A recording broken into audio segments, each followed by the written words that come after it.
Hello, আসসালামু আলাইকুম। এই মেট্রো প্লাস একটি গাড়ি কিনলাম। তো গাড়িটি মোটামুটি সব দিক দিয়ে ঠিক আছে, হালকা টুকিটাকি কাজ আছে। ওটা নিয়ে করব, পরে দোকানে উঠাবো। এমনি গাড়ির টান আছে, ভালো টান আছে, সমস্যা নেই। তো মেইন রুটে মনে করেন গাড়ি চালাচ্ছি, এই যে দেখেন হাইওয়ে। এখানে একটা জিনিস সবসময় ফলো করা উচিত, এই যে সামনে একটি গাড়ি আছে, আমি ইচ্ছা করলে কিন্তু গাড়ির কাছাকাছি যেতে পারি, ওভারটেকও করতে পারি, কিন্তু এই মুহূর্তে আমার করাটা উচিত না। কারণ এই যে গাড়ির যে দূরত্বটা, বাই চান্স যদি গাড়ির কোনো সামনে কোনো কিছু হয়, সে ব্রেক করলে আমি তাহলে ব্রেক করার সময় পাই না।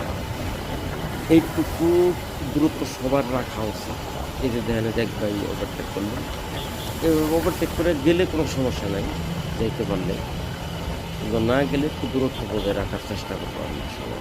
ওকে ভাই, আসসালামু আলাইকুম। সবাই ভালো থাকবেন, নিরাপদে রাস্তা চলবেন।